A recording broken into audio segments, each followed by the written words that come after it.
those of the speakers and the host, and do not necessarily reflect those of Yoakley Scott Corporation and your sports network. Yeah, I've been closer to Jesus before, so can you help me out?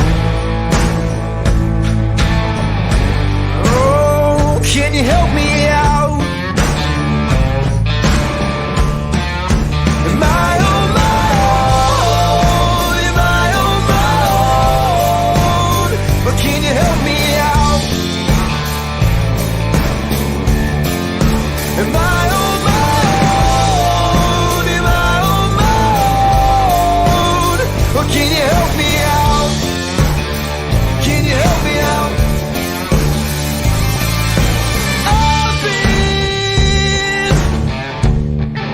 scared to look in my soul.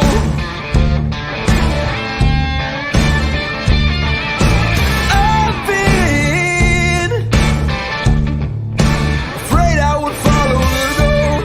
Yeah, afraid of the things I've been told. Hello, everybody. Welcome inside a Thursday episode of Running Point on ysnlive.com, brought to you by Greenwood Chevrolet in Austintown. We have a very familiar, but not maybe a face that hasn't been on the screen in a while. Eric Bailey helping us out today while Ty goes on vacation. He's here from 12 to 1 in the first hour of the show. We were talking off air, Eric. It's been way too long since you've doused a YSN screen. Yeah, man. Like what we figured somewhere December, early January is just got a little crazy busy with basketball. You know, we were fortunate enough to make a little Elite Eight run and with Salem, and then dive right into AAU, and it's the rest is history. With your basketball stuff, man, you get maybe a little bit of a breath in December for that Christmas break. And then if you're a successful team in January, it's hitting the ground running.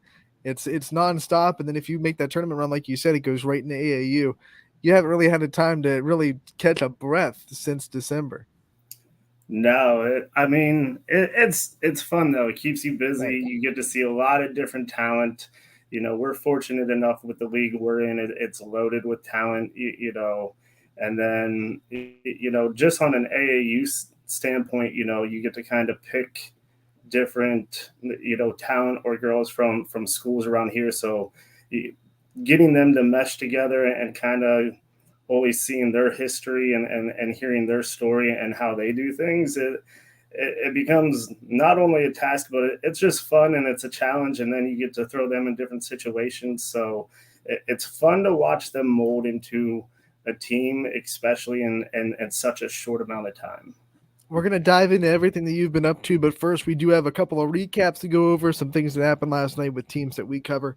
First, the Boardman 12U softball team got another win in regionals. They are 2 wins away from punching their ticket to the Little League World Series, and they won over Illinois. It was a 5-1 game. Emma Davies still locked down in the circle, 10 strikeouts for her, and that makes 24 strikeouts in the 2 games that she's played in regionals.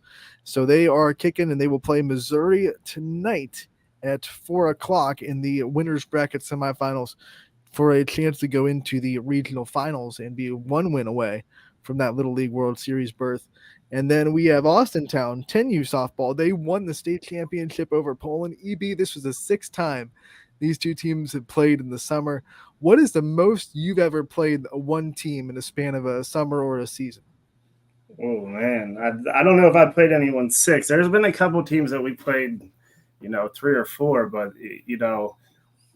6 times is talking about being familiar with each other. Right. And it's fun though, because especially that age, because those kids are just going to continue to build and grow. But that's going to become a rivalry, whether it's, we have our school rivalries that are inbred, but then like something like that's where it just becomes a rivalry moving forward. If they're not already, just you become so familiar with each other that it becomes fun. And then just to compete against, local talent, one at that level is phenomenal. But then, as they grow, I have a feeling if it's been 6 times just this year, it's probably going to be about 6 times in the next, next year and the year after. So they're going to become really familiar with one another. And it was because every bracket they played in, they were clearly the best two teams in the bracket, and they just kept jawing for each other. Coming into last night, Austintown was 5-0, but this was the one that mattered the most. This was the state championship. Poland could have won and washed that all away. I'm sure you've been on the scope of both these things, maybe not 6 times in one season, but either you've played a team in conference play, you've dominated them, and then you have to play them again in the tournament, or the other side, you've lost to a team in conference play, and then you have to play them in the tournament. What's that mindset like when it's like, okay, we've struggled against this team, but if we win this one, it doesn't even matter. Like all that struggles that we've had against this team, or the flip side, all the domination we've had against this team gets washed away if we lose this game because this is the one that matters. Right. Well, when you're in the tournament, it's a different mindset because it's do or die. But I think of West Branch and Marlington this year in basketball. Marlington got West Branch twice in the regular season, but then West Branch got them in the tournament to go to the regional final, which, to win the district. So at that point, when you play someone in a tournament setting, really everything that you did up to that point is a moot point, because you're really just focusing on yourself. What do we do well? It's not necessarily about stopping them, but the focus has got to be on us. We take care of what we need to, the pieces are going to fall where they need to fall. Every game up to this point between Austintown and Poland was close, but this time around, Austintown wasn't messing around. It was 14-2. They had 14 runs on 10 hits. They held Poland to 3 hits on the day. Mia Hamley did what she's been doing all summer. She struck out 12, walked 2, only gave up 3 hits, no earned runs, and they win the state championship. And then Boardman 12U, of course, going to the regional semifinals. A lot of young athletes this summer have been succeeding and experiencing these high-level competitions in regionals in state, whether it be baseball, softball. We see a lot of youth basketball as well.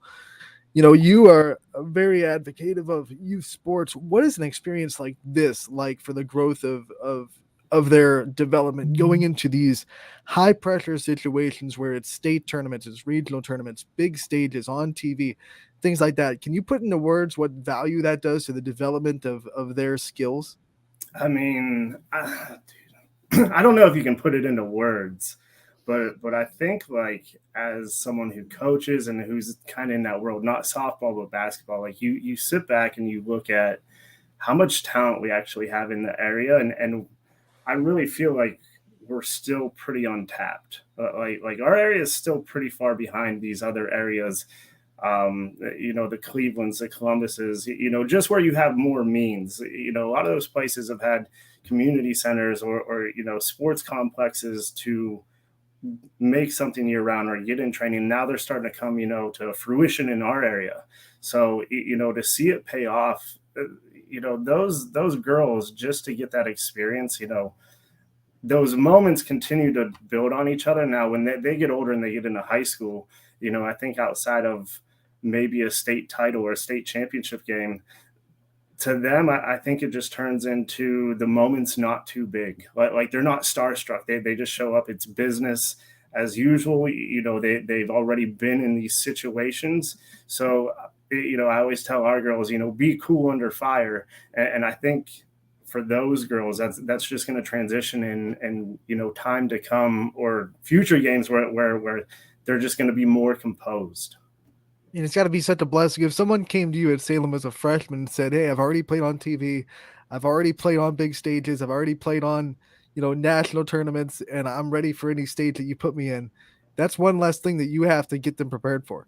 Oh, absolutely. The old adage is big time players make big time plays in big time games. Like you've seen it with not only girls around here, but boys that they've been in those big moments, which I think that just kind of feeds into itself. It becomes an expectation. It's almost like a rite of passage to where you get in that moment, you start to see who's been there because they're excited. And then, you see those who kind of are like, hey, we're just happy we're here.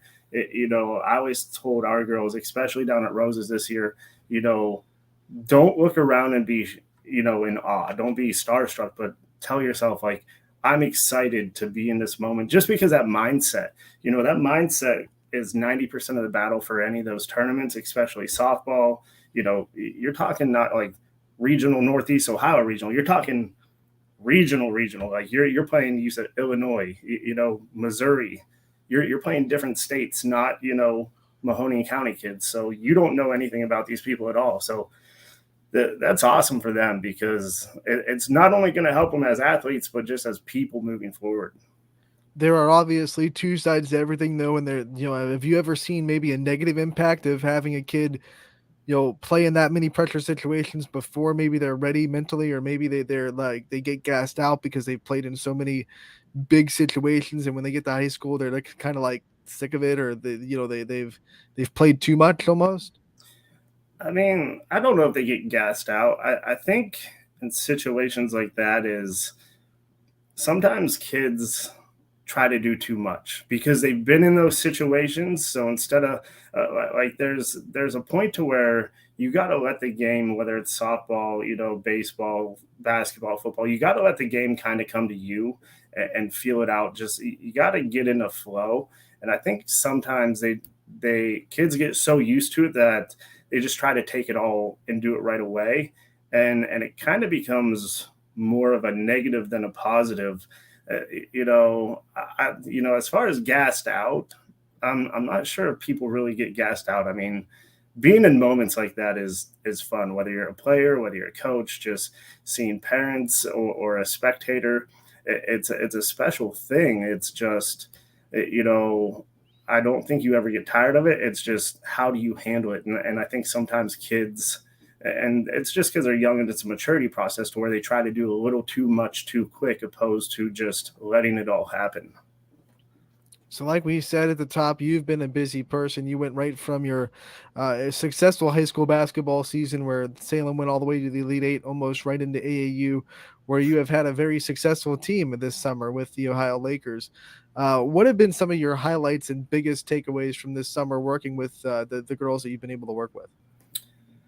Biggest highlights is really just molding a lot of these kids because I tell them, you all come from a different high school, and each high school does something a little different. It's not right, it's not wrong. It's just your high school has to do what is great for them. What we do at Salem is different than what Maddie Lesnick does at Springfield, and what Ella Gregorino does at Latonia, or Mackenzie Riccatelli does at Boardman.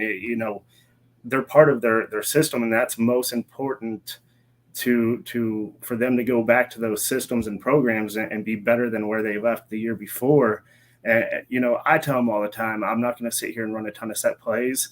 It does a disservice because my set plays and what I like isn't what Coach Hamilton or even Coach Hamilton or any of them like. Those are kind of my things, even though Hamilton and I kind of run a lot of the same stuff, coming from the same program. But the best thing I can do for them is teach them how to play basketball and just play the game. And the progress a lot of these girls have made just from getting in the gym, and we don't necessarily run through set plays, but we just do a ton of skill work and just adding to their game. So now when they go back to their school this year, they add a completely different level, and sometimes it's not always scoring.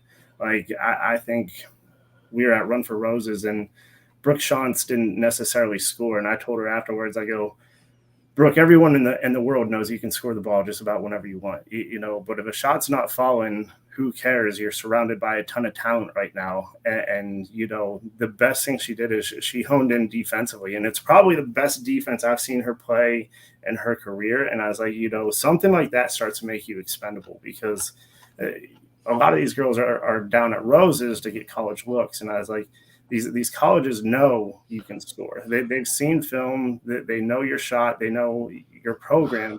Now that you add in playing defense like you did, it just makes you that much more versatile to where, you open up doors that you didn't have before. I'm sure you've had a lot of conversations like that with players in AAU. How much do you think you're able to work on not just their physical skills, but their mental game and their mental approach to the sport in the summer and things like that? I think that's probably what you work on the most. It's a lot of times you just need to get players out of their own way. Like the skill sets and the intangibles are there. It's just getting them out of their own way, and it's hard to do, but you need to teach them how to have a short memory. The first two things I say to every group that comes in is, I ask them a question: how many people want to be an okay basketball player? And you might get one or two to raise their hand, and I kind of joke with them. I tell them, well, the door's over there. I don't coach average. You should never expect average out of yourself. Every day, whether it's a bad day, whatever you can do, give it your best. Like, you should expect greatness. And then, I tell them from a basketball standpoint, you got to have a short memory. Sports are a great thing because very rarely does one play set up the next. If you're a pitcher and you hit someone with the pitch, the best thing you can do is forget about it because it's all about the next play.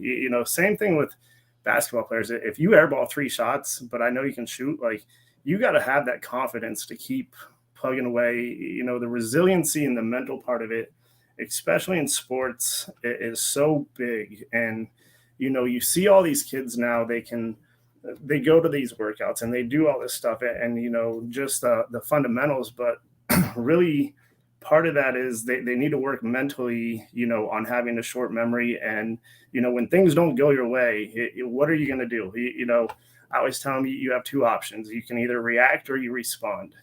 Reacting is your emotions. Responding is you taking it into your own hands and really doing something about it. One of the things that we have as travel coaches, particular in the summer, and we have the conversations on, what can we do to get our players the biggest chance to get their exposure, what they need out of the travel scene. Right. I think for every sport it's a little bit different. Volleyball coaches are looking for things that are different than basketball coaches and softball coaches, and you'll find those in different atmospheres. From the basketball side of things, where are some of the best places or best things to do for a coach where they're looking for to get recruited? Are you looking for like physical places? Because I'm kind of biased to this whole conversation. I work for an organization that runs basketball tournaments. I can speak on roses at the nauseum. Yeah. That's the creme de la creme. When you talk about 1,400 teams, we had 92 courts, over 2,000 coaches. You walk into the Kentucky Exposition Center. I think it takes probably a good hour, not only for the girls but the parents, for them to pick up their jaw, because you just look around and it's a world to itself. I would imagine, I don't know what softball has, but I would imagine to be going to a tournament and you just see 100 softball fields and 2,000 teams just playing the whole time, which, for sports junkies, we're like, yeah, this is like the next step to heaven. I think softball's equivalent is probably in Colorado for the Sparkler tournament up in Colorado. They had 18,000 student athletes competing in one kind of venue, two different parks, but one area in Colorado. It's probably the same exact kind of atmosphere. And that stuff is that's awesome to me. Even if you're just a fan of any sport, because you get to see so many different styles and so many different athletes. Like, I'm lucky enough that I get to sit here and I've watched what I think like 25 of the top 100 girls in the nations. And I'm talking like, we think we have some really good talent in our area, and we've seen some really good talent in Ohio. But then you see like the number 1 ranked player, and it's a whole different world. Like, I was telling Nick Rome and Randy Lesnick before we went to Rosen, she wasn't there because it's Toby Fournet. She's from Canada. She was playing in the FIBA World Games. But like her warm-ups, you see 2-line layups, and this girl is like reverse dunking it, which for, you don't see that a lot in a girls game. Now dunks are becoming more and more common as, they grow athletically. But, this girl is just, she was just so smooth with it, just how she jumped. I was like, holy cow, man, like who is this chick? And then you look at her and she's like the number 15 ranked girl. And then you go look at, I think like Maria Chavez from Texas. She plays for my buddy Earl Allen's team, Cy Fair. And like, she's just so, you see how so smooth they are. Like, we always say it's like watching the deer just run. It's just effortless, and how they control the game. There's such a disparity between like top level Division 1 players, and then you have like Division 1 players, Division 2, and it's not that they're not talented. It's just they do some things that are so effortless that you're like, man, how do you do that? And you ask them, and they don't know. They just do it. It's just how they do things. And work ethic goes into that. And so is it most important to go to those type of things, team camps, showcases like the one that is happening in Hoover today? What gets the most traction for basketball? Because like in softball, it's showcase events. You're going to like the Colorado Sparkler tournament, the anything at Berliner, Battle of the Berg, stuff like the equivalent to Runs of the Roses. But I know in volleyball, team camps carry a little bit more weight than that. So what is it in basketball? Is it team camps that carry more weight? Is it showcases, or is it like the big tournaments like the Runs for the Roses? So for an individual, it's probably a showcase. Naturally, especially girls in our area, I would venture to say, and you're going to have an exception to every rule, but 98% of the girls in our area aren't going to go to school more than 120 miles away from their house. That's just kind of what it is. Now you're going to get someone who is going to go to, Florida or California or whatnot. That's not necessarily to play, but, even just school. So for kids in our area, I'd say showcases are more beneficial just because it's more concentrated. I like Roses because you still get, the college coaches from around here checking you out, but you also get the word exposure. You get exposed a little bit to, places that you didn't think were possible or you just didn't know about. After one of our games, we had a couple coaches from Illinois and Indiana come up, and they're like, hey, we're interested in 3 or 4 of your girls. We really like your style. Do you know anything about us, or do your girls know anything about us? I was like, I'll be honest, like, you would be lucky if our girls came to show you where Indiana is on the map sometimes. It's just, they're in their own little world, which is not a bad thing at all. But, I like that because maybe they never thought of going to Indiana or Illinois or thought it was even a possibility. So now that opens up, a couple more doors. Does it come to fruition? I have no idea. I try to help with the recruiting process. Ultimately, I tell the kids, this is going to be your life. I'm going to help you as much as I can, but ultimately the decisions are yours. Basketball side, showcases are always going to be probably the most important, or a little bit more important. Rich, who's running that one today, Hall of Fame huddle over in Hoover, probably one of the best around. He puts on a hell of an event. He cares about the kids, and he's probably going to bring in between 50 and 70 colleges just from the tri-state area, which is phenomenal. And it's going to be everything from JUCO, NAIA, D3, and I think even D2s can still show up right now. So just for them to evaluate and see these kids more on a stripped down basis, which, when you go to Roses, you see them with their team and there's so much going on. It's hard for them to really zero in and look and watch a player. Well, now they get to kind of see it in a more of a stripped down and raw, intimate setting to where they can really see who the player is naturally. Yeah, these showcases are more like the high school all-star games, right? Where you just put the kids on the team and they just kind of go play a quote-unquote pickup game because they're not really practicing with each other. It's just kind minus the 90 half-court shots that Ysn does. Right. But, plays, but I mean, it's what it is. There's 50 kids, 60, 70, 90 kids there, and you kind of just say, okay, here's your 10. We're going to play I think he does like a 25 or 30 minute, running clock half. You play for 5 minutes, sit for 5 minutes, and you kind of just keep rolling, and it works out well.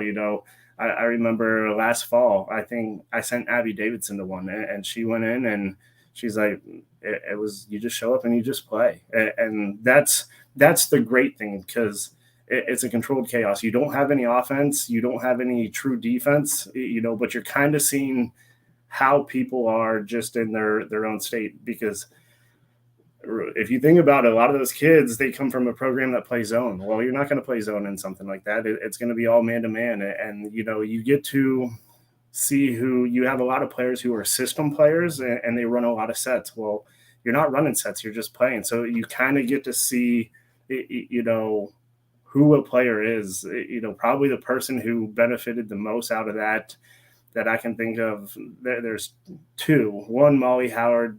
Two would be Kylie Wilson.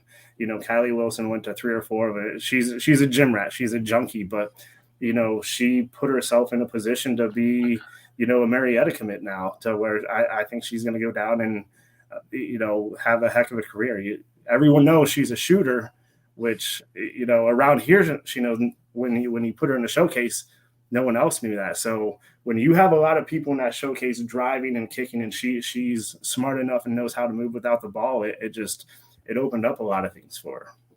I think one of the great things about for her future, and I hope coaches realize this, is she played on a team this year with 6 people. Like that takes a toll on anyone. Well, And to be a leader in that situation, it's like one of those untangible, you characteristics that you can't really define, but it's just there.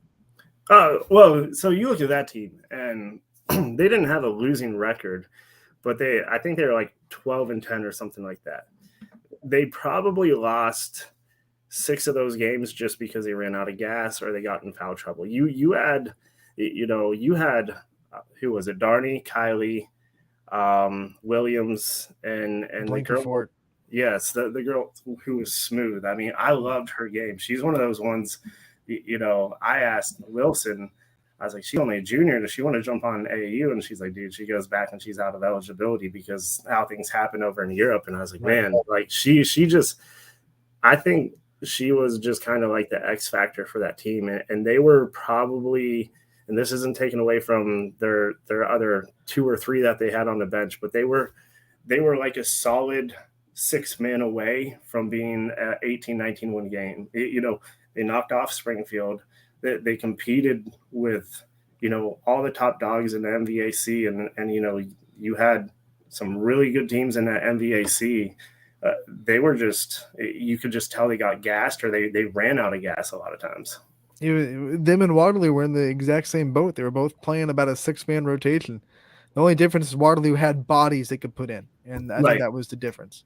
And it was, people were like, coming from Salem, they're like, what do you guys do? I was like, well, we have 10 girls who can play. It's just, all right. Blessing of riches, right? It was Jenna's tired. Okay, here comes Krista. AP needs one. Okay, here comes Abby. Riley's in foul trouble. Okay, here comes, Cammie. To throw 10 at people, it makes it tough, especially on them, because, if you ever paid attention, we didn't have the same starting 5 any game. Like Hamilton does a great job with it, to where, and it's tough to do because you got to get these girls to buy in, where, hey, it doesn't matter who starts the game. It's, who finishes and who's playing well. And you would see there would be a couple of kids that they weren't playing well. Well, they knew it wasn't their game, but eventually it was going to be. And it kind of just worked its way around. And, we definitely weren't tall, but we had numbers, and we had a ton of small, quick athletes, which, the numbers game, you hit them with the speed, you grind it out. That's what I loved about those girls, was they knew every game they weren't going to be the tallest. It didn't matter if we played a Division III opponent, Division II, Division I, but they pretty much took pride in, you're going to have to beat us, and we're tougher than you. When you look at the season as a whole, and now you get to take a breath, you finally get to take a relaxation a little bit. You're still working, you're still putting in some gym time with some individuals. What kind of things can you reflect on, and you kind of think, okay, I can do even better next year? There's always a lot that, you kind of peel back, and I always look at myself as, what's my message? And I think this summer, sometimes you get so caught up in the moment that you need to, as me as a coach, or even as coaches, like, is my message getting across, or am I saying it the right way? So when I'm at these tournaments, I always try to listen in and watch a lot of these coaches, just to see how they speak to their players, how they motivate them. A lot of times you get parents coming in, you don't yell enough, or you don't yell at my kids enough, or you don't be afraid to get into them. That's, to me, that's sort of like an old school 1960s, like a perception that coaches have to yell. There's a time and place for it. Sometimes maybe I get caught up in a moment and do it too much, or maybe I don't do it enough. My girl Gia Hoso, I'm probably on her more than anyone because she is someone who I really believe is going to take it to the next level, and she's going to really help Howland this year. She probably has PTSD of my voice sometimes, but then I sit there and reflect, when it's all said and done, was my message the right thing to say? Am I getting across to her? Do I need to, maybe say something different? Or there's like a psychology to it, because you can't coach every kid the same. They're going to respond differently. Now there's places and times where, I'm going to take Maddie Lesnick from Springfield, for instance. A lot of this spring, it was, build her up, build her up, build her up. But there's also times this summer where, I kind of had to lay into her just because she wouldn't get out of her own way. And from there, she kind of responded, which, it's trying to find that perfect medium. Every year I'm looking at something new. How is my message coming across? Am I saying it the right way? Am I being positive enough to where they're gonna build from it? And naturally, I think any coach is gonna reflect and be like, where can I be better, and what can I say in a different tone or a different way? We're like players; we get caught up in the moment, and I think, even our coaching staff at Salem, we talk about it here and there, like, hey, in the moment, we said this, but this is really what we meant because we had time to think about it. You don't get time to sit there and think about what you say until after it's done. So, Right. so sometimes it's the whole less is more, and then maybe a conversation afterwards. But I always try to end on a positive. Everyone's always going to let you know what you did bad. So, maybe touch on it, after a post-game speech, like, hey guys, we need to do this. We could have been better here. We could have been better here, but this is what we did really well. You guys really need to focus on this. Let's build on this positive and build it up from there.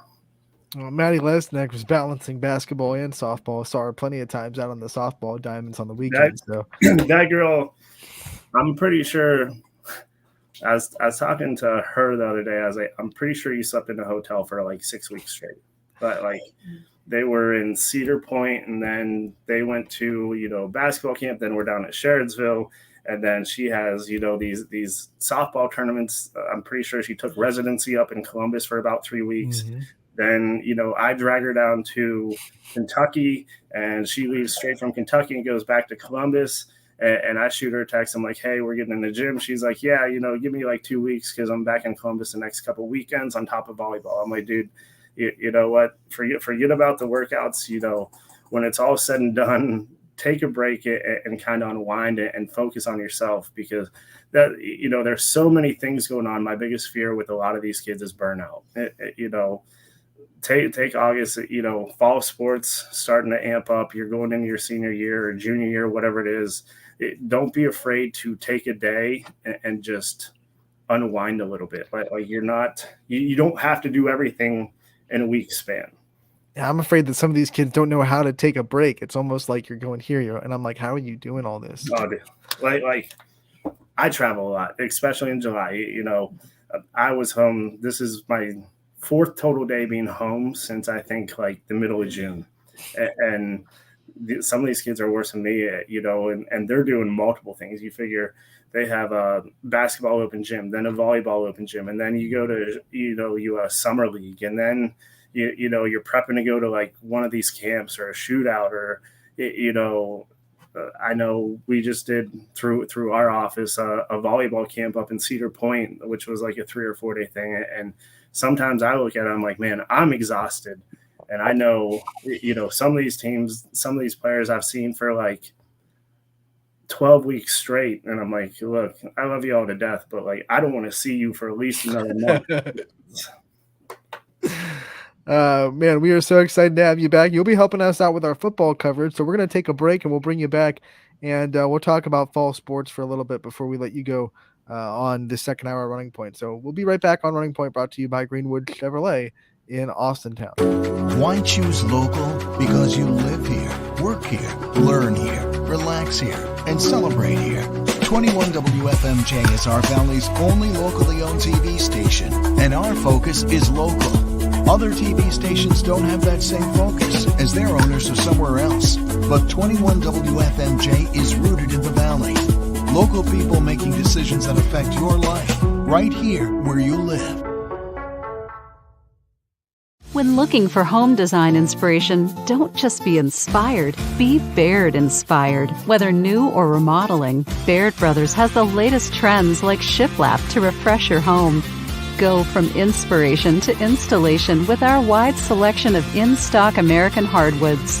From the rustic charm of antique oak to the warmth of traditional cherry, Baird Brothers has what you need to make your home inspiring. Baird Brothers, our family's heritage, your family's home.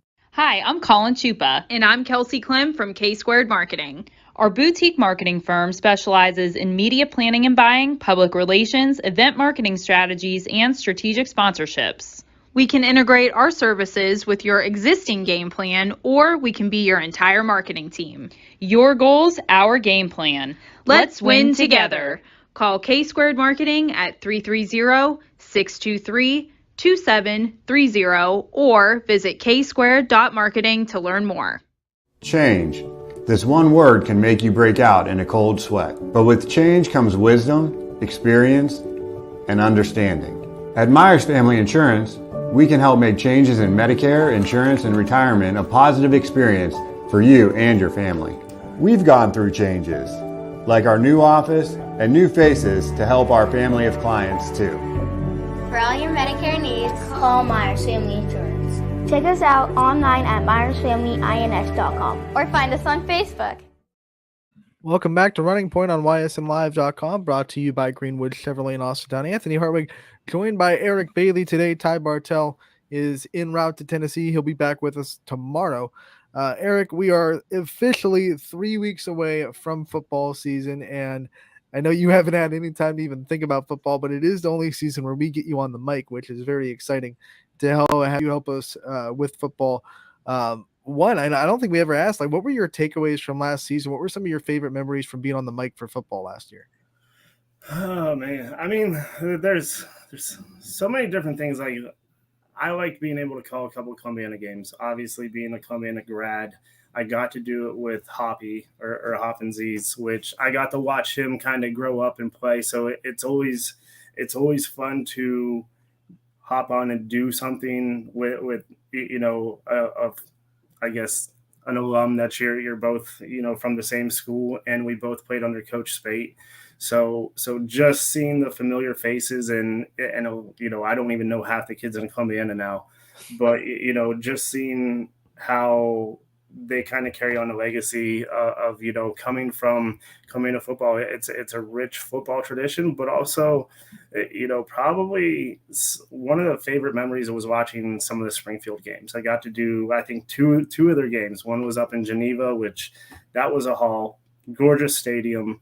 And I felt that game kind of got them rolling again. I believe they're coming off their loss. They had a tough game week one. They're coming off a loss, and they have Geneva. And, it was kind of a ground and pound, and things just kind of opened up for them.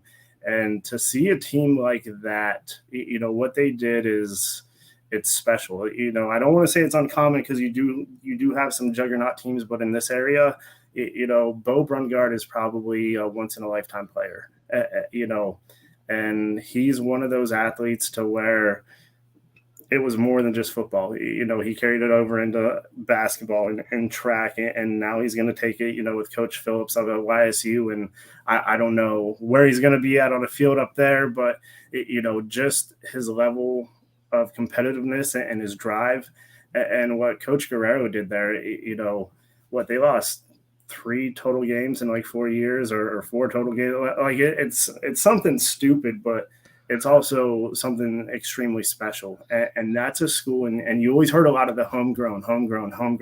Like that's a school that doesn't have open enrollment. They truly are a tight knit community, but that's always been a community that's been very proud of who they are, and they just produce athletes.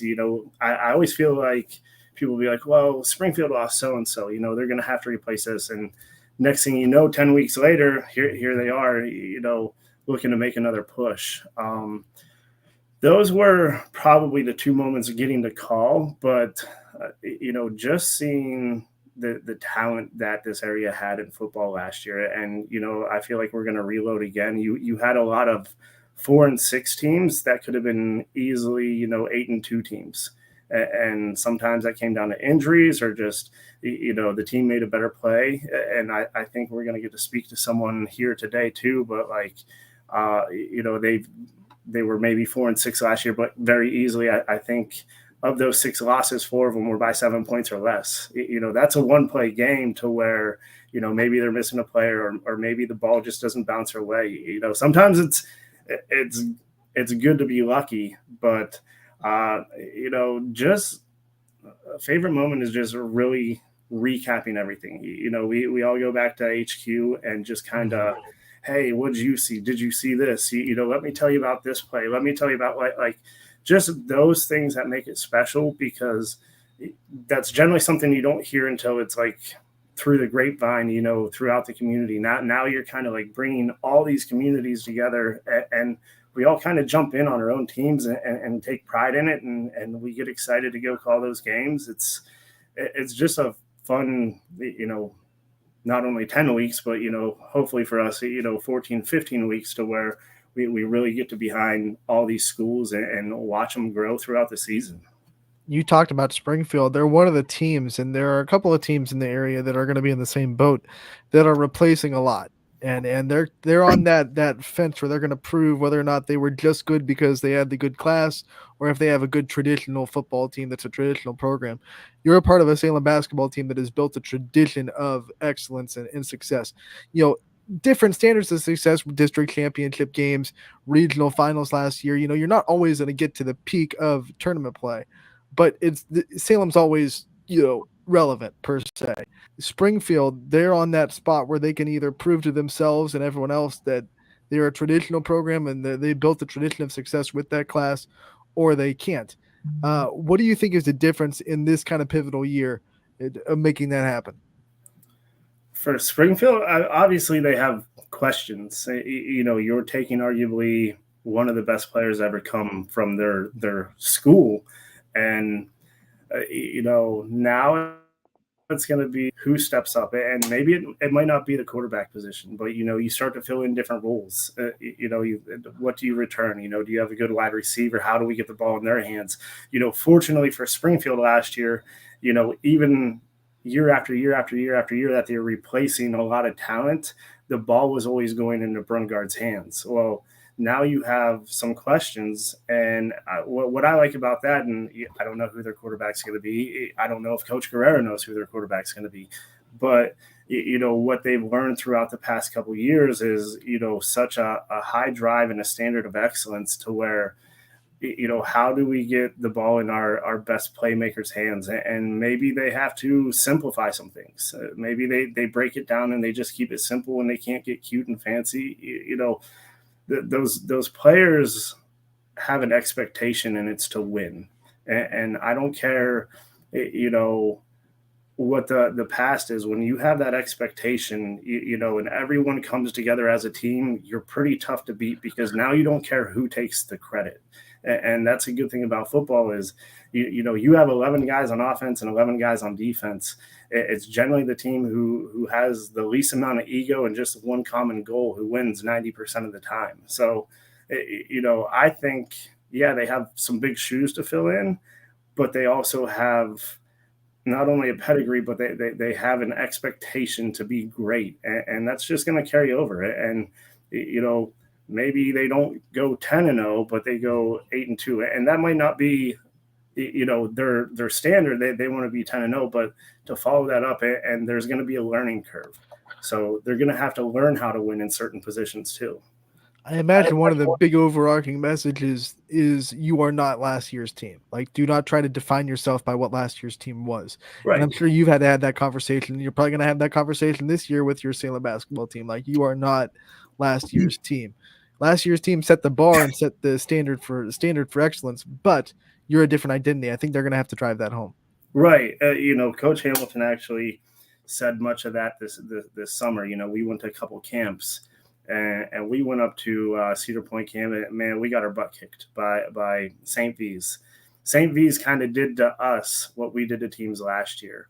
And then we went to Sherrodsville, and we're kind of sitting there after a day at camp at Sherrodsville, and her and I are kind of we're just shooting a breeze like, hey, this player, that player. And it's the best thing we could tell those girls was you're not last year's team. And that's what a lot of these football teams, I think sometimes they get caught up in, being what they were. And the best thing they can ever do is create their own path, write your own story. It's just one of those things like players, teams have to get out of their own way. DJ wants to know if coaches are good at taking their own advice and enjoying the ride when they're having a solid season. To an extent, yeah. I think I can only speak for, the staff that I'm on, and I'm fortunate to be on a staff. I think we have probably one of the best staffs around. I think there's moments where we kind of get a chance to kind of sit back and kind of look at things and say, you know what, we are pretty damn good. Maybe we're all so highly competitive, and we want that to translate to the girls, but sometimes you have to step back and kind of appreciate who you are and what you are as well. I think Coach Hamilton does a great job, portraying that to the girls. And I think being in some of the programs that I have, I played at Columbiana, I've been a part of, Crestview where my dad coached, and I've been with the Julias and the Cusics. I've learned that I think sometimes those guys do get to step back once in a while, and maybe it's more closed doors, but it's, they will never say they enjoyed the ride until it's after. But I think there's points in the season where you kind of take a step back and you're like, this is pretty fun. Did you ever, in those 2 games of Barberton, did you ever take even a moment to think how cool it was that you guys were there and playing for a regional final? I think the best time that we got to do that was before we played Northwest, and then kind of like warm-ups against Norton. And Norton was a heck of a team, so was Northwest. And, before the Northwest game, we were there, and West Branch was playing Norton, and our girls kind of got to sit there and soak it in a little bit, which I think helped because it calmed the nerves. The Norton game, I think we were a little tight. We were a little uptight and not ourselves per se. But at the end of the day, Coach Hamilton did a phenomenal job, and we had a lot of community support. But, before both games, she kind of got the girls in a huddle, and she said, take a deep breath, look around, like look at all this. You have a sea of red. You have everyone and their brother from Salem. You brought a whole community together, which, there's 15 girls on that team. Like, you 15 girls, no matter what your role was or what you did, like, you guys did this. So, even before a game, and we even did it at district game, like, hey, you guys did this. Take a look around, appreciate the moment, but don't let the moment define you. Go win the moment. All right, before we let you go, I want just one football team that you're most excited to see this season as we start our coverage of fall sports. One football team I'm most excited to see. Gut feeling, Cheney. Ton of talent. I'm gonna be a little biased just because Seth is of relation. He's like my second cousin. He played under my dad at Crestview. I've seen him as a player, and I've seen him as a coach.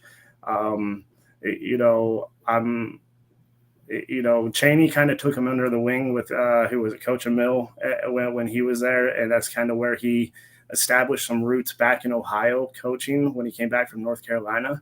So, that team has a ton of talent. Now, I'm excited to see what they can do. Last year, I don't think we got the full Cheney because of an injury. This year, clean slate. I hope everyone stays healthy. I want to see what they can do. And then also Canfield, Brock Lowry, high profile player. Canfield was one of the best teams in the area. I want to see, what they do with him, because they're, like we talked about earlier, they're going to replace some pieces and some big pieces at that. But, he's such a good talent. I want to see, regular season, what they do. I think that they have a great regular season and then get into the playoffs. That division, it seems like everything runs through Chardon, so when they get over that hump. We'll see him and the Cardinals against Drew DeShields and West Branch in week 1. That'll be a heck of a matchup between two thrilling quarterbacks with a lot of weapons. So Gunslinger Central. Oh yeah. We want to thank you so much for hopping on today for the first hour and helping us out. You'll be back Tuesday for the full show to help out when Ty makes his return back to our area. So good to be back. And glad to have some good conversations. So Tuesday, I will be back in. Yep. So we'll see you Tuesday. Thank you so much again. And we'll take a break and be back on Running Point, brought to you by Greenwood Chevrolet in Austintown. Jimmy Sudman here, director of Isle, Purple Cat, and Golden String. We are happy to support YSN and two of my favorite people, Scotty Mincher and Super Dave O'Malley. We are an agency that provides services for adults with disabilities. We infuse humor, passion, and joy into their lives. If you know of any folks with disabilities that need our assistance, please contact us.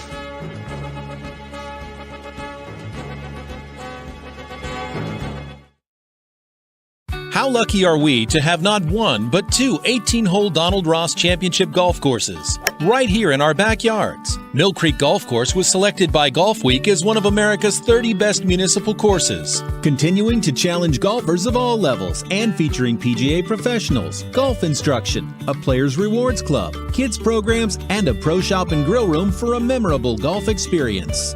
Call or click to schedule your tee time at Mill Creek Golf Course. At Greenwood Chevrolet, we offer a worry-free experience for all our customers. From sales to financing and even service, we'll help build your perfect vehicle and lock in your trade value while your vehicle is being built. No worries. We guarantee financing, regardless of your situation or credit history. No worries. And when your vehicle needs service, our award-winning team will get you back on the road. No worries. That's what going the extra mile means. Only at Greenwood Chevrolet. Now is the time to think about your future, where you want to go, what you want to be. Your future can start now at Kent State Salem or Kent State East Liverpool. We have programs that will open doors and provide opportunities for you to pursue your passion. We are affordable, we are close. You call it hometown, we call it Kent State University. Learn more at www.kent.edu/Columbiana. You belong here.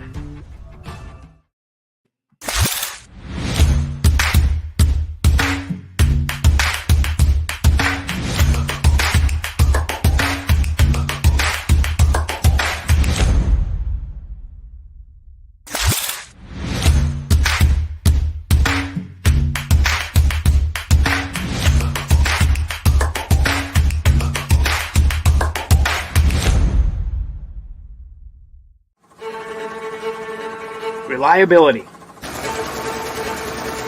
innovation, scale. These three values are those we look forward to in our business and in our team. If you're ready for a reliable employer who looks constantly to think outside the box in big ways, we're ready for you. Apply now. Help us push the envelope and deliver success. Envelope 1. Take that one extra step. Before the lights come on, before the workday begins, before a long day is ended, or it's time to have fun, it all starts with the people at Joe Dickey Electric. From replacing a light fixture in your home to building a substation for your business. No job is too big or too small. The people of Joe Dickey Electric power them all. Joe Dickey Electric, over 60 years of powering the Mahoning Valley. You're not waiting to see what the world has in store for you. It's more about what you have in store for the world. All you need is the opportunity. All you need are the resources of a large university and the advantages of a personalized academic setting where you can experience new worlds in the arts and sciences, business, and education, and make them your own. We are where you shape your future. We are Youngstown State University, and proud. WRS Wealth Advisors, the area's premier wealth and retirement specialists. Located on South Avenue in Boardman. Welcome back to Ysn's Running Point on ysnlive.com, obviously brought to you by Greenwood Chevrolet in Austintown. And we are heading into the second hour of the show where we will be joined by a couple of football coaches and a state champion softball coach from Austintown. But we kick things off with Coach John Bayek from Struthers as we continue our football previews. We are so excited, 3 weeks away from football season. Coach, thank you so much for popping in with us today. No problem, man. I appreciate you guys having me. I mean, when you look at one of the things we want to start off with is the reflection from last year. And I know every coaching staff kind of takes the film after the season is over and reflects on things that they did well, things that can grow on. What were some of your final analysis of last season, some of the things that you thought you did really well, and some of the things that you think that you can really improve on when you go from last year to this year? I thought we had a pretty young team last year, and we took a couple hits early on. We went through a pretty good strand of a ringer there with Streetsboro, South Range, and Hubbard, which were three great football teams. And, we had some injuries here and there that kind of forced us to put even younger guys in there. So if I'm looking at a positive, a lot of the young guys you're going to see this year for us got plenty of playing time last year. And they've been having a heck of an off season, and we're really excited for this group of kids. This senior group have really busted their butts in the off season, and I'm really excited. So their sophomore year is when COVID hit, and then last year they still got kind of affected by it, and now they're finally having a normal season. So we got a lot of 3-year starters in this senior group, and like I said, this young underclass group we have been just absolutely awesome this off season. So we're banking on last year's experience for these young guys. Getting under the lights and that transitioning into this football season. When you look at this roster, you're going to have, like you said, you're going to have a mix of some leaders and some young guys that are coming back with experience. Who are some big names that the Struthers community should watch out for when they're going to a Struthers football game? We have 4-year starter Chaz Okoniak back. He's going to be on both sides of the ball at receiver and free safety. Alec Grzib stepped in for Dylan Greenwood, our starting quarterback last year when he got hurt in the middle of the season. He's a heck of a receiver. He's an all-league returner. He does everything for us. He punts, he kicks, he's a returner, he's a receiver, he's a quarterback. So he's one of those kids that does everything for us. Tyler Sanchez, our running back, is a 3-year starter. And Brady Clyde, he's going to be anchoring up front for us at center. He started at center last year in defensive end. So the seniors, there's a lot of faces that have been under the lights. And this young group, we have Anthony Carter, who's been a 2-year starter his freshman and sophomore year, first team all-league kid. Really excited for him at strong safety. He also plays running back for us. And Jason Dukes was a freshman last year.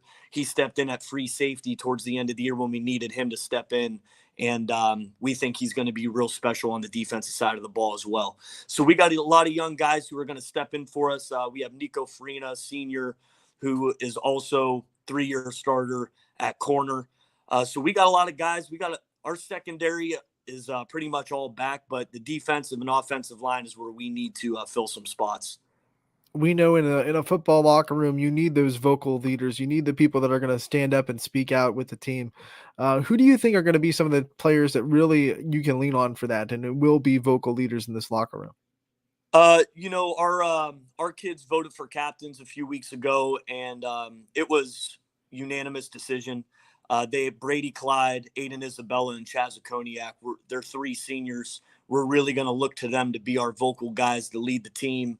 on and off the field. So in the community and school, I'm very proud of our team because I think they chose 3 great leaders, and not just vocally, but by action. I'm very excited for them to lead our group this season.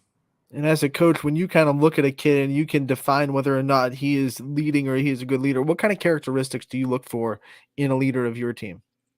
We have a saying here: "Class always shows." And whether you're weathering a storm, you're going through a rough patch, or things are great, you won 5 in a row.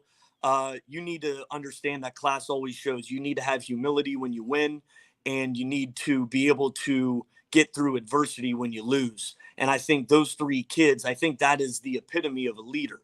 You're able to lead your group, your team, whether it's your family, at work, in school. If something's going wrong, you need to lead them through that storm. And if things are going well, you need to keep that balance of, listen, we can just get better. We're not all that. We aren't the best team in the state.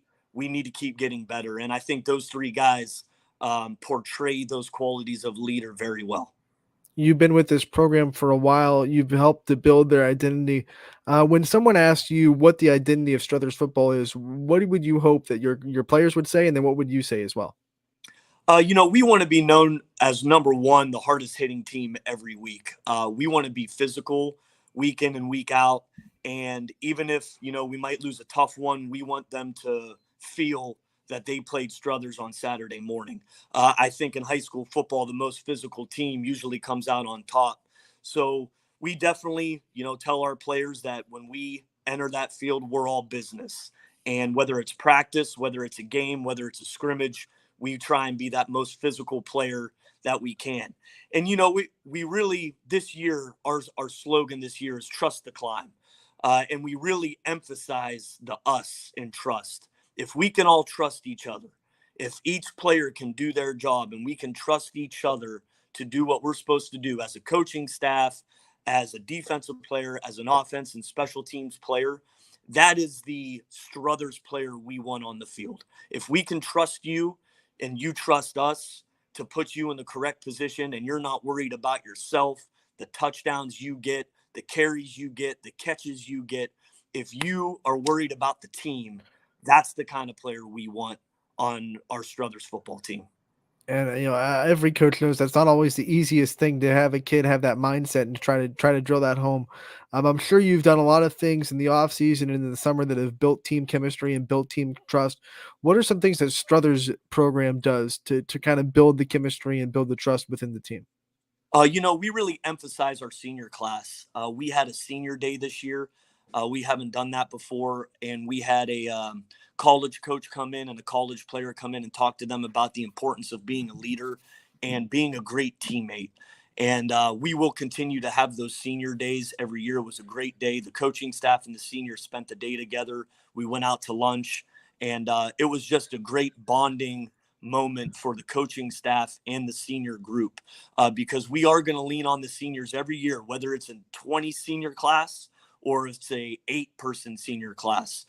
We really are trying to teach these young men that are close or about 18 years old that they need to take accountability of their team. And that's one way, and a way we will continue to build that quality leader we want every year in our program. We're taking a look at your schedule now and the teams that you have looking forward to yourselves in 2022. Start with your non-conference schedule. You got Aquinas to lead off the season, and then you had Geneva and Streetsboro.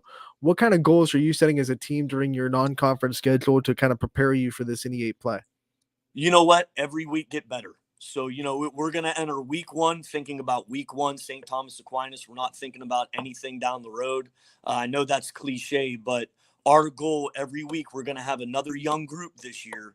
And our goal is to just get better every week. And if we can get better every week at every position, I think we have a great shot of being successful, making the playoffs and making a run that our kids, our seniors really feel like they have something to prove.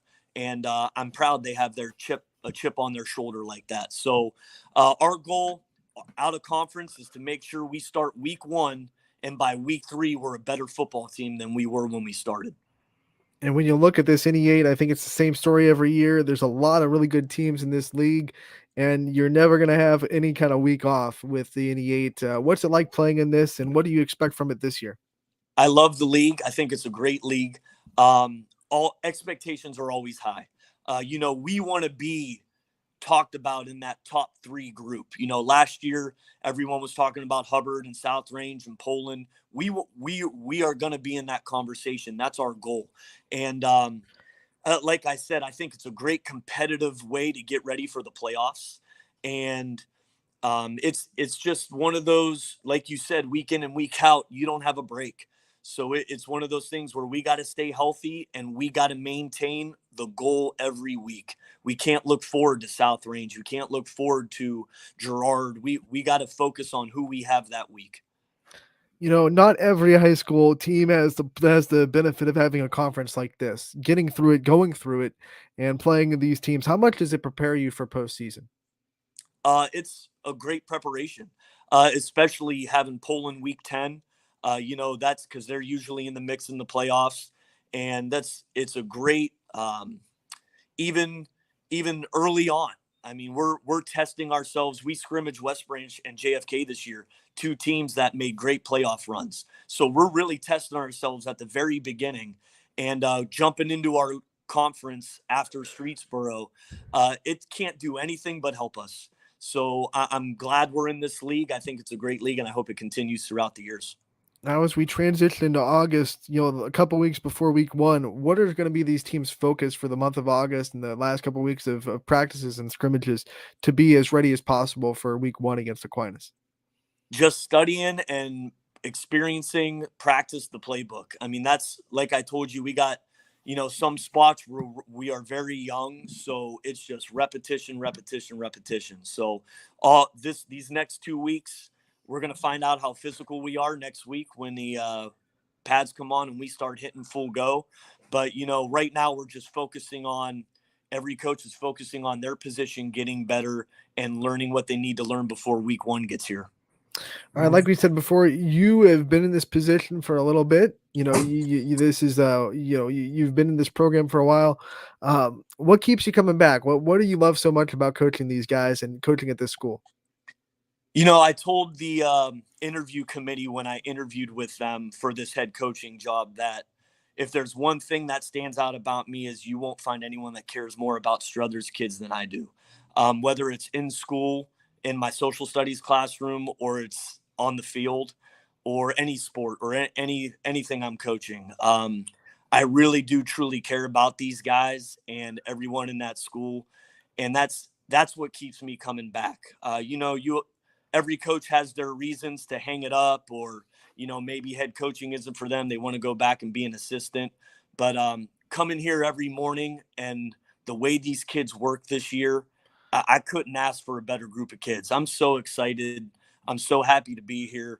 And they're the reason I keep getting up every morning. So it's an exciting time this year. And I really think we have a special group. Not every coach gets to call themselves a teacher of their own kids either. What kind of benefit is it for you to not just see your kids on the field and on the practice field, but also get to see them in the classroom and know what they have going on in that side of their life as well? I can't really explain the benefit of being in the building every day here at the high school. I'm able to, interact with the kids. If they need help in a class or if they have an issue going on, I'm here to help them out.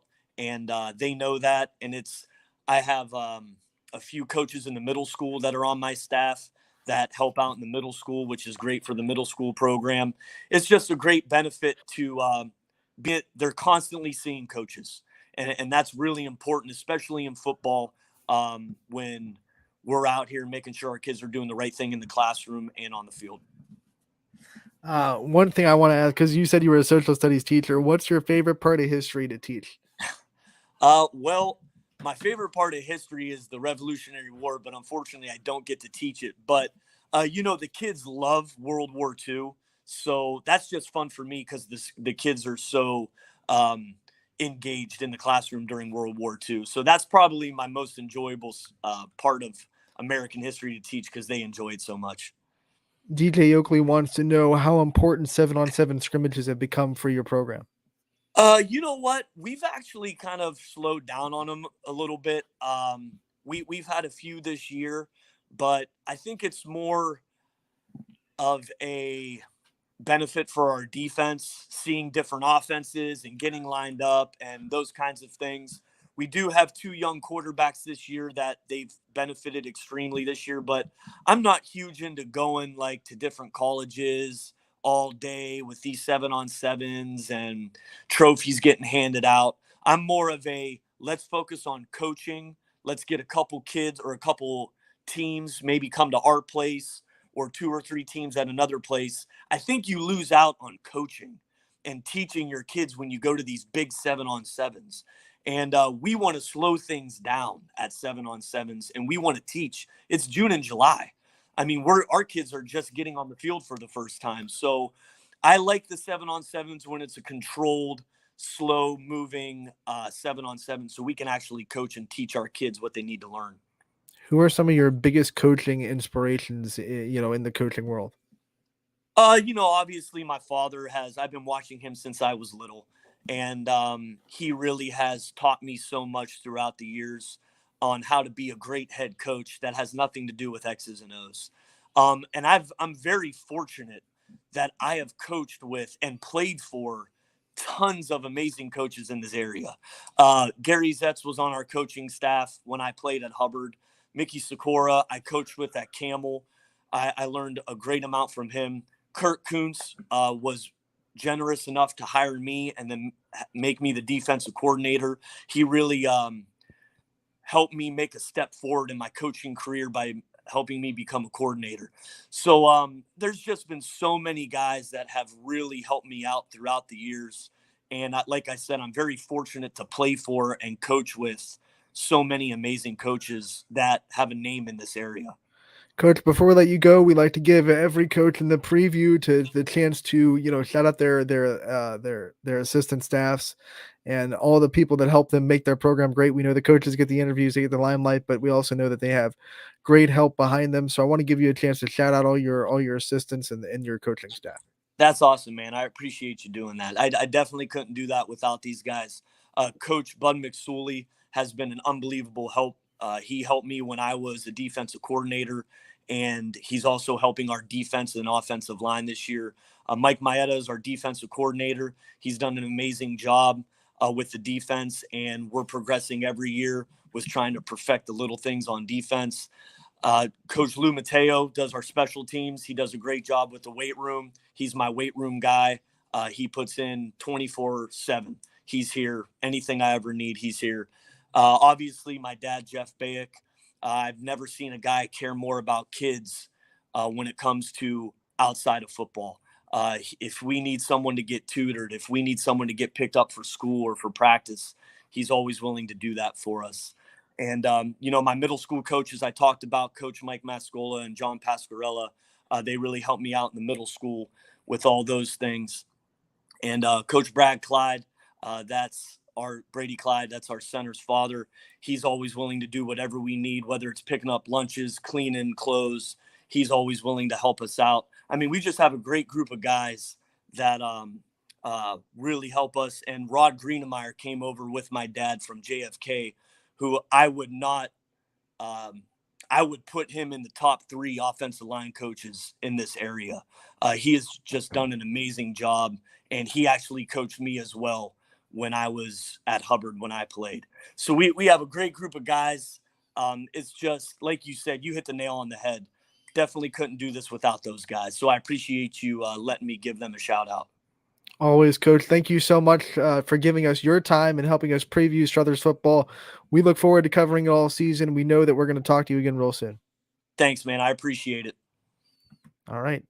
John Bayek, the head coach of Struthers football, joining us live on Running Point. We thank him for his time. We know it's a busy time of year for coaches, especially as they're gearing up towards August and they're revving up towards the football season. We're not done with football coaches. We're going to be joined any minute now by Joe Simon, the head coach of Liberty football. We'll take the chance between those interviews to take a break. And when we get back, we'll have Joe Simon on Running Point, brought to you by Greenwood Chevrolet in Austintown. It's a new year at Acura of Boardman and Boardman Mitsubishi with huge savings on over 350 fully inspected vehicles. We have cars, trucks, SUVs, minivans, and work vehicles. If we don't have it, our team will find it. We aim for 100% credit approval with payments as low as $99 per month. And as always, we'll pay top dollar for your trade. For a great vehicle and a great experience, come see why everyone is stopping by at Acura Boardman and Boardman Mitsubishi. You're not waiting to see what the world has in store for you. It's more about what you have in store for the world. All you need is the opportunity. All you need are the resources of a large university and the advantages of a personalized academic setting, where you can experience new worlds in the arts and sciences, business, and education, and make them your own. We are where you shape your future. We are Youngstown State University, and proud. You know, being able to have success on the football field and the basketball court and just every aspect of, my sports career is now documented. One of the greatest things about high school sports is to be able to talk about it for the rest of your life and to look back on the days with my buddies whenever we had some battles, whether it was with, our rival or just another game. And I could go back and look at it and, not only myself, but my family members, my teammates, and it's something that will last a lifetime. My name is Parker Sherry, and my sports network is your sports network. It's storm season. I think we're under the gun for some heavy storms over the next couple of hours. And Storm Tracker 21 is ready. This is probably the one we're keeping a closer eye on. On air. And locally, we're going to have a lot of eyes on our area. Online. All right, let's talk high-risk futurecast and the timing of this weather. On social media and on our app. Notice we'll have scattered showers on Thursday. Stay ready with Storm Tracker 21. The severe weather threat now through around sunset this evening.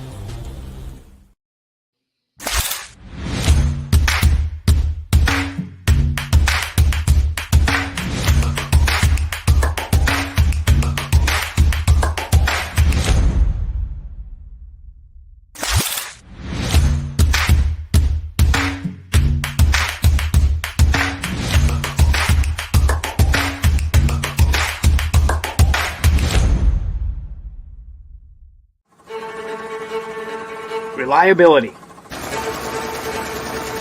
innovation, scale. These three values are those we look forward to in our business and in our team. If you're ready for a reliable employer who looks constantly to think outside the box in big ways, we're ready for you. Apply now. Help us push the envelope and deliver success. Envelope 1. Take that one extra step.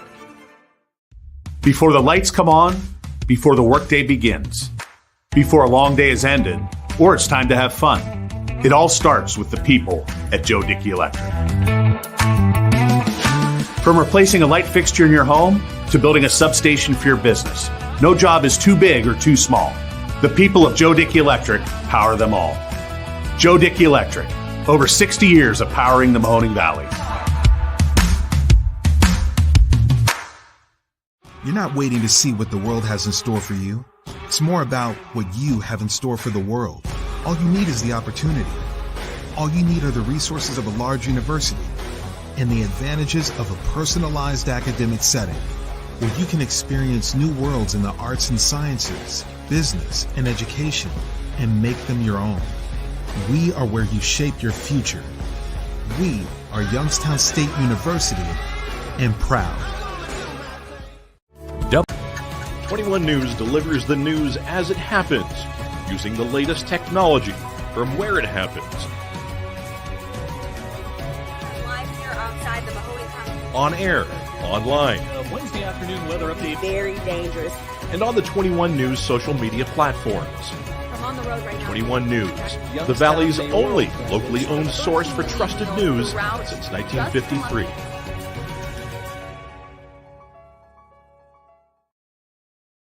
Welcome back to Running Point on ysnlive.com, brought to you by Greenwood Chevrolet in Austintown. Anthony Hartwig with you. Ty Bartell will be back tomorrow. He is on, he's on his way to Tennessee. He'll be joining us from Tennessee tomorrow. And we continue our football previews with the head coach of the Liberty Leopards, Joe Simon. Coach, thank you so much for popping on with us today. Yeah, my pleasure. Thanks for having me. You know, when you look at last year, I know this is a season that you had a couple of games down the stretch that were so close to going your way. A couple of steps right there. The thing that we always talk about is going from that competitive to the next step of winning those kind of games. When you evaluate last season, what were some of the things that you took away that you guys did really well, and some of the things that you tried to build on going into this season? I think some of the things that we did well were just kind of progressing as the season went on. It took us a while. We were a first year staff, and the trust that you need from coach to player, you want it to happen right away, but it doesn't. It's really hard to get that to happen. Instantly. I don't know many people who've been able to do it, but we did. We progressed, and we just got better and better. And I think we proved to ourselves that we were able to play with some of the best in our league and around here. And, that was a really nice step for us as a program, as a team. And, it helped the kids to kind of buy in coming into this year. Offensively, we really started to mesh there at the end of the season, put up a lot of points. Defensively, we were pretty good. Early in the season, we had we played some really good teams at the end of the year. I think that played a role in us giving up some points. But, I like what we're doing defensively. I have a lot of faith in our defensive coordinator and our staff. So I'm looking forward to, just building on last year, building on those last couple games. Knowing that last year's schedule was so tough and a lot of these kids went through it and are coming back out of it, how much is that experience going to be something that you can build on going into this year? It's big. It really is. There's nothing you can do to teach experience. It just kids get it and they understand what it's like to be in the big moment on Friday nights. And it's you don't know how a kid's going to react in those situations until they're in it. And now that our guys have been there, they're not afraid of it. They weren't really afraid of it last year either. But I do think that there's a what's the word, like a period that you have to go through as a player when the game's on the line and you're playing defense and you got to get a stop or you're going to lose. Once you go through that once, you're like, all right, I can do this. We can win these games. And we got to find a way this year. We found a way a couple times last year, but in the biggest two games that we needed, we weren't able to do that. And I think the kids are they're hungry. There's a bitter taste in their mouths, and I think they're looking forward to getting it out as soon as possible. Last year, the tagline was "Return the Roar." What are you guys rocking as a tagline this year? It's ring the bell. We have a Liberty bell that we ring after each win that we get. And I've talked a lot about it already, but not being able to ring it those last couple of games was frustrating. And we want to finish this year. We don't want to come close to finishing. And that's something we've emphasized, and that's why we went with the motto that we did. You're going to have some big leaders in the locker room to help you accomplish those goals. Who are you going to lean on, not just as a vocal leader this year, but also as emotional leaders? Yeah, that's a great question, because I feel like leadership has been outstanding for us, especially over the last couple months. Guys have really, I don't know, I think they've kind of realized that this is it. That for a lot of our seniors, for all of our seniors, this is it, and they're hungry. They got a taste of success last year at 5-5, and they want to take the next step and get in the playoffs and make a run. And some of the guys who have been outstanding for us really since I took over, and like I said, especially over the last couple of months, have been Jeff Moananu. He's a senior defensive and offensive lineman. Chris Cunningham, I think he's one of the best players in the Valley. The kid is electric. He can score from anywhere on the field, and I think he's going to be a good defensive player for us this year. We didn't need him much last year defensively. We kind of let him just focus on offense, but he's going to be good both sides of the ball this year.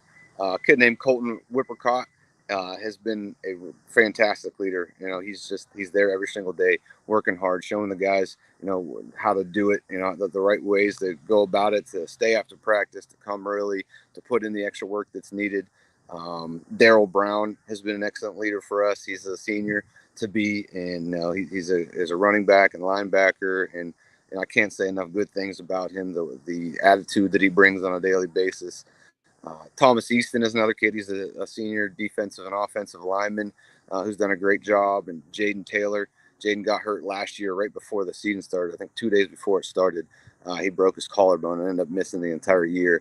So that was a tough loss because he was a great two-way player for us.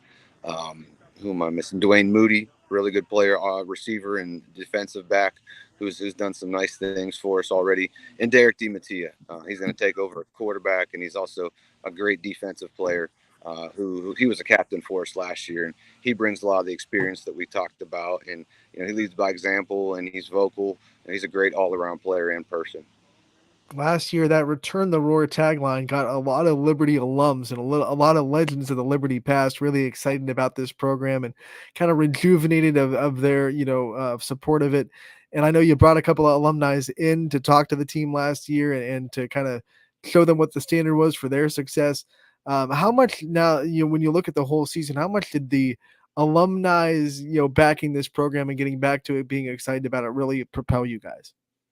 It's great. It's one thing that I wanted to do right off the bat, because a lot of these kids don't know the history, the tradition that we have at Liberty. I'm a Liberty guy. Grew up here. Played Little League since 6 years old at Liberty, and I've been around some great people, some great alumni, both on and off the field, and just bringing them back to teach these kids not just about football, but life lessons, just how they were able to go through the good times and the bad times and come through adversity. And, some of the guys weren't on great teams. Some of them were. Some of them played Division I. Some of them played NFL in the NFL.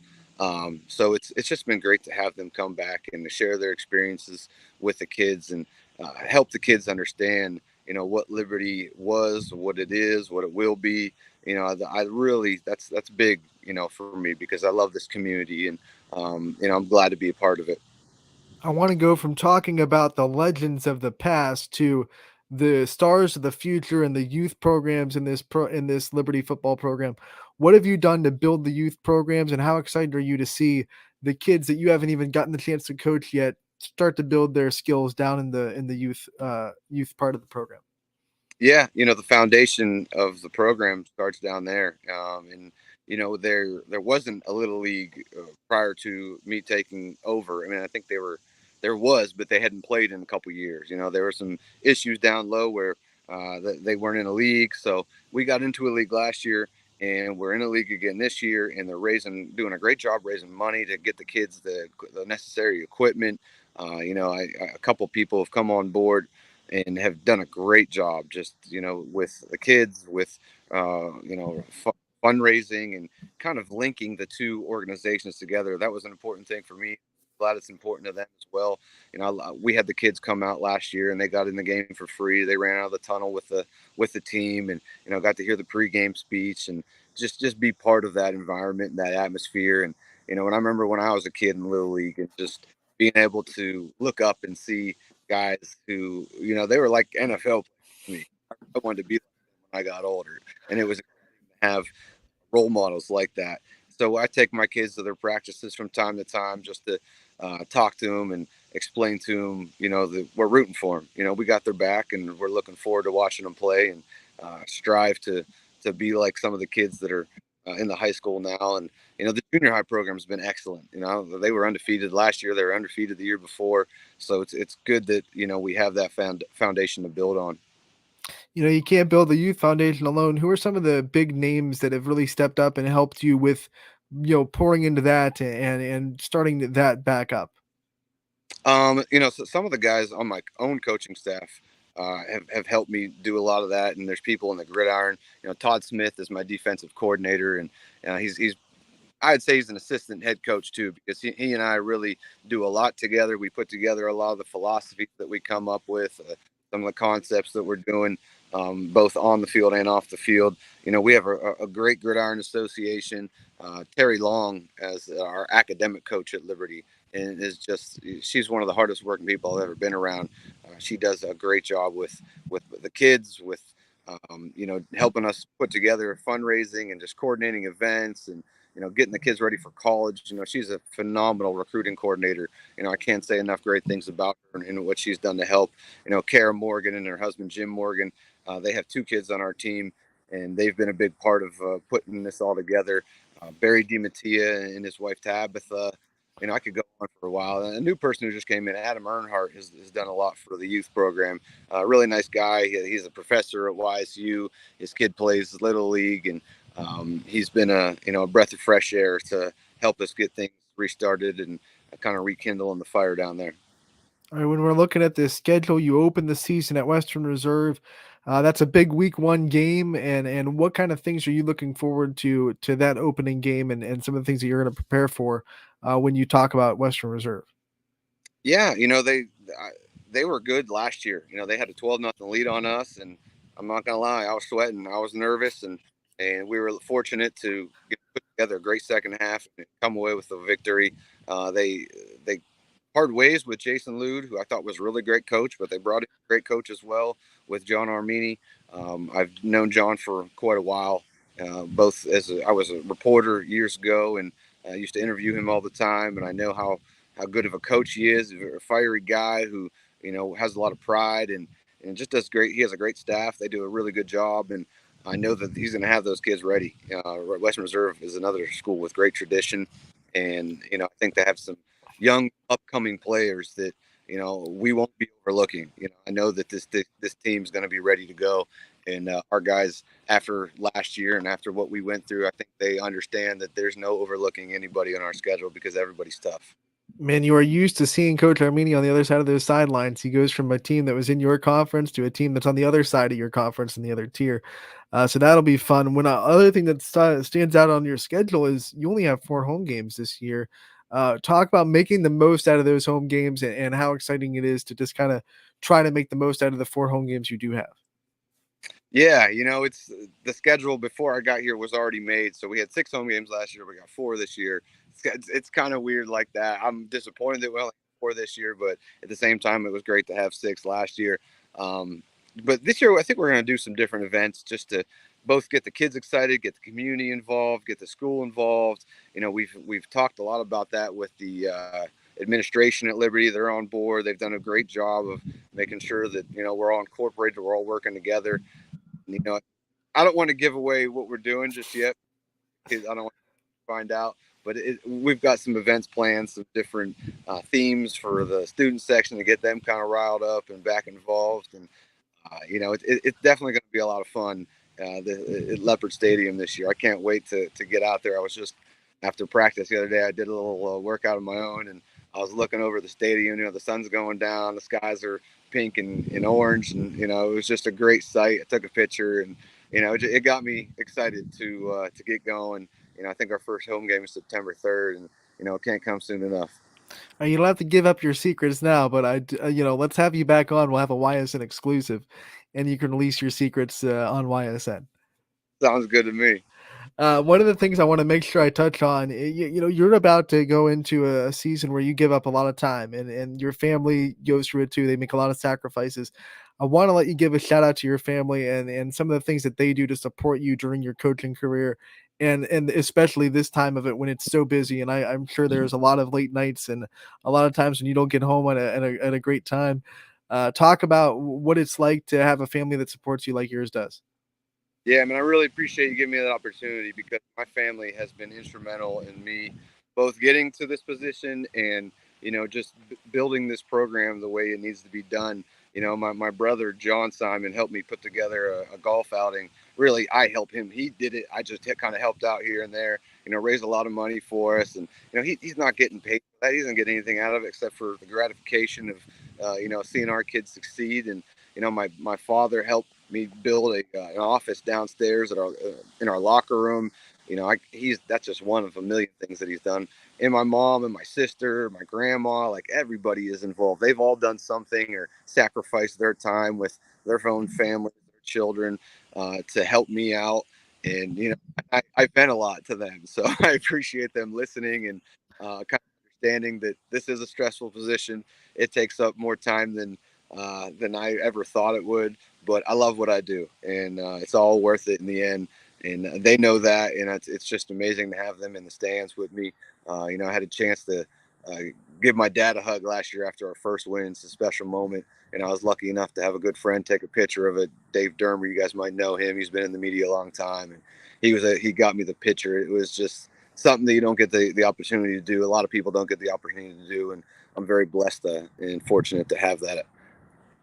Coach, I know you already shouted out some of your assistants, but I do want to give you the time that if there are any other members of your staff that you feel need to be shouted out or need to be recognized, I want to give you that opportunity too, because we know the coaches get the interviews, they get the limelight, but you have so many good people behind you. Yeah, you're only as good as the coaches surrounding you, and I definitely believe in that philosophy. Gary Montine is my offensive coordinator. Gary was a player at Struthers, very good quarterback, and went on to Worcester and did extremely well at the college level. He's kind of an offensive mastermind. He really knows what he's doing, and I like to give him and Coach Todd Smith as much reign as I can. And I hired them for a reason because I think they're great coaches, and I don't call a lot of plays. I really give them the opportunity to do that, and we always come together to put together our game plan. So I know that the plays we're going to run are going to work, and when they don't work, it's not them, it's me, it's both of us, it's a team thing, and they do a great job. Jason Stouffer is a guy who he runs our special teams. He's also an assistant head coach who helps me in more areas than I can mention. Dave Davis was actually my position coach in high school. Try and get mad at me for mentioning that, but he taught me a lot about the game, both then and then when I became a coach. I worked with him. He taught me a ton. That he's a guru when it comes to the X's and O's and putting the drills together. Don McKinney, young guy who I coached actually. He was a 2012 grad of Liberty, and he brings the energy on a daily basis. Smart guy, understands personnel, where to put guys, who's going to do this, who's going to do what, who might not be ready for Friday nights. And we brought a couple new guys on. Before I get to the new guys, Tony Corso is a line coach for us, and one of the most dedicated coaches I've ever been around. He's a Howland grad, and he understands the game from top to bottom, and he gives all as much time as he possibly can. And again, another guy who sacrifices time from his family and friends to be part of this. Marcus O'Hara was one of the new guys. He's a Hubbard grad, was really good at Hubbard. He's a monster. This guy's like 6'7", I'd say. He's probably 350 pounds, something like that. But when you shake his hand, your hand disappears. That's the biggest biggest hands I've ever seen. Great guy, though. He's done a great job for us. And, my junior high coaches have been great. Charlie Russell, Sean Perry, Nick Gratzis. I hope I'm not forgetting anybody. Randall Gillum, our strength and conditioning guy, came back this year. Just I think, in my opinion, I got one of the best staffs around. Probably every coach is going to say that. I truly believe it, and I love working with them. Coach, we love covering you. We can't wait to start another season with Liberty. We thank you so much for coming on, helping us preview the season. And as the year goes on, we know that we'll talk to you again real soon. Yeah, thanks again for having me, guys. Appreciate it. Got it. Joe Simon, head coach of Liberty football, gearing up to the start of their season. They open it on August 19th, like a lot of other teams do. They will be playing at Western Reserve. Their home opener isn't until September, so they'll be looking forward to that. Just 4 home games on that schedule. We're looking forward to seeing what the Leopards bring to the table. We continue this episode of Running Point by bringing on a guy that's having a pretty good time right now, state champion Austintown 10U softball team. Coach Matt Hamley, from what I've been told, you're joining us from out of the country. It's our first international interview with Ysn. Where are you joining us from? We're down in Grenada, actually. Awesome. When you think of a state championship, and I say a state championship Austintown 10U softball team, what are the emotions that come to your head?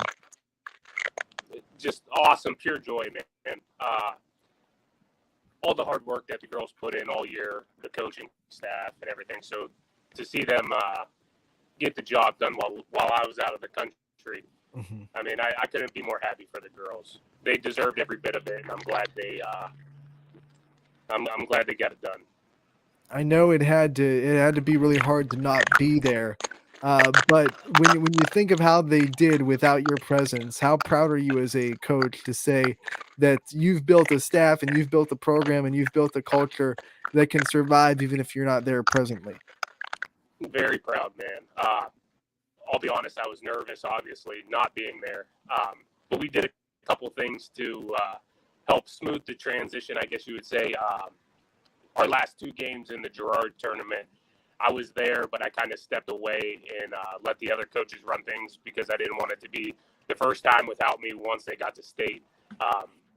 So the coaching staff took over for the last 2 games in Gerard, and I kind of just hung back.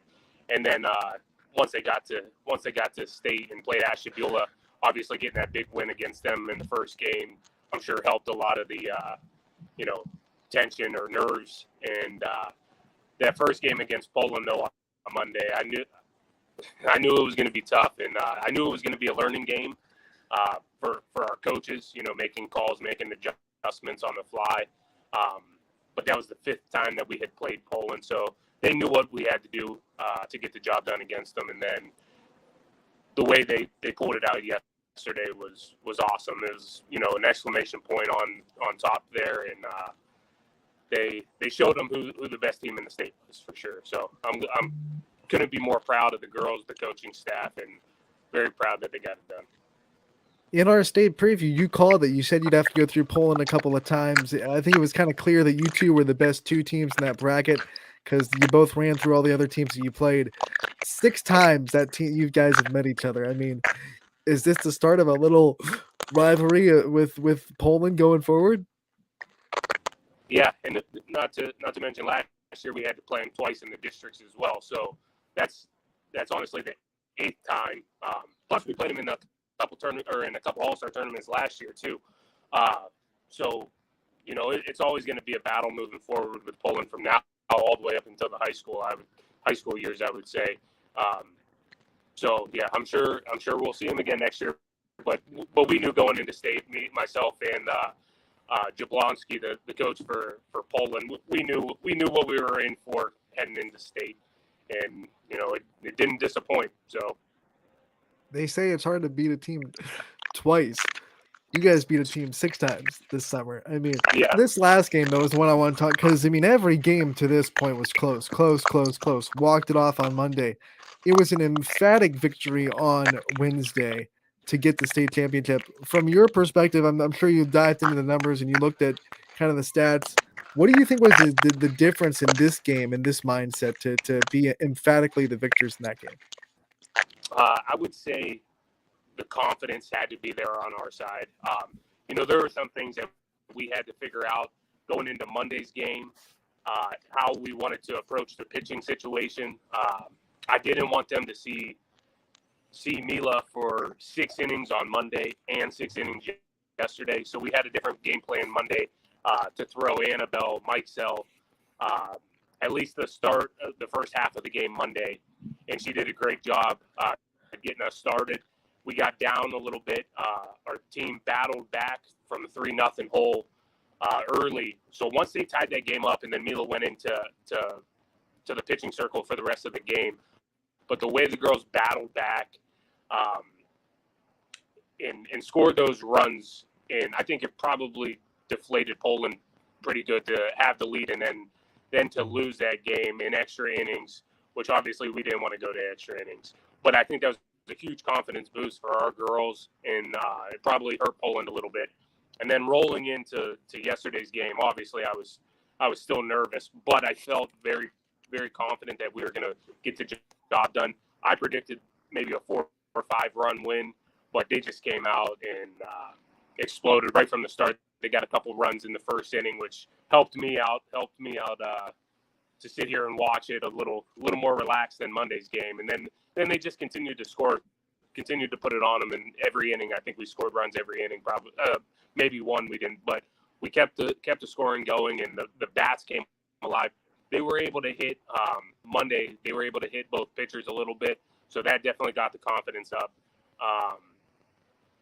And I think that was the difference. Confidence in the hitting that they put on yesterday. I think we had 10 or 11 hits I counted, which was a lot, and they resulted in the run. So it was a good game for the finish. We had you on last week. We talked about Mila in detail because obviously she's one of the players that gets so much limelight for this team. But there are a lot of other players that stepped up really big in the state tournament. I want to give you the chance to kind of talk about some more of the players on your roster. One of the ones that really stood out was, like you said, Annabelle Mikesell came in and pitched when she needed to and really pitched really well. It's a 1-2 punch, and maybe Mikesell is the one that kind of goes under the radar. What have you seen from her this summer to work as hard as she does in the circle and outside of it? Absolutely. Annabelle is she's a tough player. She's our leadoff hitter, and she's our leadoff hitter for a reason. She's a very, very strong pitcher, very strong, and she's just an all-around great player. Anywhere in the field I need her, she holds down the first base when Mila's pitching. When we have our other pitcher, Bella Mattern, pitching, she goes over and plays third, and Mila plays first. So she's just all around, just a great athlete, and it was so big yesterday. She started the game off with a walk, which was huge. I always try to tell them, just go out there and set the tone. Get the momentum going, strike first, score first, and I'm so glad she was able to do that. And she does a great job. Anything we need of her, she's a tough player. And in the circle Monday, she did a great job. They scored a few runs, but they weren't rattled, and she got stronger as the innings went on. So I can't say enough about her. And then in that game back on Monday, Ava Fisher came up huge I think it was the bottom of the eighth inning, top of the eighth or bottom of the eighth inning. There was a runner on second, and I think she hit a double, which tied the game up. And then Bella Mattern came through, and I know she hit the ball, and Ava came home and scored to be the winning run. So those girls, and then all of them. I mean, like I said before, Marissa Polder behind the plate is big. Gianna Hoops, big time plays at second base. Just the whole team, but those girls, really stood out for sure. And then yesterday, everybody just contributed in one way or another. I think, a good portion of the team got on base, got hits, scored runs, so made plays. But great all-around team effort. Like you said, Bella Mattern got that walk-off hit in the semifinal against Poland on Monday. A moment like that's one that I'm sure she'll never forget, walking off a game in a state tournament. Describe the hard work that's gone into that moment, and I know it's someone that you would trust to be in that moment every time. If you had to say every game we're going to have a walk-off situation, Bella Mattern is one of the girls that you would trust without a doubt to be in that moment. Yeah, definitely. And she, it's kind of tough. So for her batting this year, she was hot at one point, kind of, hit a little slump at another point. But then, man, she was connecting with the ball a lot. But she would hit these line drives to left field almost every single time. I'm like, oh, that's going to be a big hit. And they got caught like 3 or 4 times. And I just knew at some point she would come through and, those balls would drop and they would be big hits for us. I'm not sure exactly where she hit the ball on Monday, but it didn't matter. She got the job done. She got on base and scored the winning run. And it's tough with the batting order. I set the batting order in a certain order, and sometimes not everybody in the lineup produces the way you expect them to, or the way you want them to, whether it being the top or the middle, wherever it is. But we never adjusted the lineup once we set it for districts. We never really made any adjustments, and we knew we had confidence in the girls. When the time came, they would step up and get the job done when needed. I guess the next question is, what's next? I mean, how do you build on this? What kind of things do you want to see improvement on as we head to next summer and in the next seasons for these girls? What kind of things do you think the future holds for these players? That's a good question. So next year, myself and my daughter and a good amount of our 10U team, we will move up to the 12U age bracket next season. These girls will go into their travel ball seasons and make their new teams, or get the travel season started this fall. We'll get back to work in the wintertime. We got I can't remember exactly how many, but I think I was counting earlier. I think there's at least 7 girls on our current championship team that will move up to 12U, and then we got a packed team up in 12U that's going to be returning. Once we merge again, we should be another force next season. So hopefully, shout out to Boardman for making a great run so far this year. Hopefully they advance to the Little League World Series, but next year, hopefully that's us. I mean, yeah, you'll be stepping up, and it'll be a step up because now you'll have the chance to do what they're doing. You win the state, then you go on to regionals. How excited are you for that next step for these girls to say, hey, we're 12U now. The teams are a little bit better. The competition is better, and we have to raise our game. We're very excited to move up. And I think, just the rivalries, like you said earlier, that have been created a little bit with the Poland matchup. And last year we battled Boardman, and obviously they're making a great run this year. Even Canfield, they'll be strong again next year. So just in our district alone, it's going to be a battle every week. And I think it's awesome. A lot of girls go play travel ball. But being a part of the little league teams, it's something different when you're playing for your community, and you get to represent your town, and you get to go battle Canfield, Boardman, Poland as a community, and it's awesome, and I'm looking forward to it. I think there's going to be a lot of battles from in the little league all the way up to high school for the next decade probably. All these schools are packed with talented softball players, and softball is going to be big time around here for a long time. We talked about it earlier on the show, the experience that playing on the stage can do for a player in their future. When they go into the high travel ball teams, they can say, hey, I've been there, done that. I played on the big stage. You get to see it firsthand. How much do you think this will pay dividends for not just Mila, but everyone on this team going on to the future, saying that, hey, we've played on the big stage, we played on TV, where we've been there, we've done that.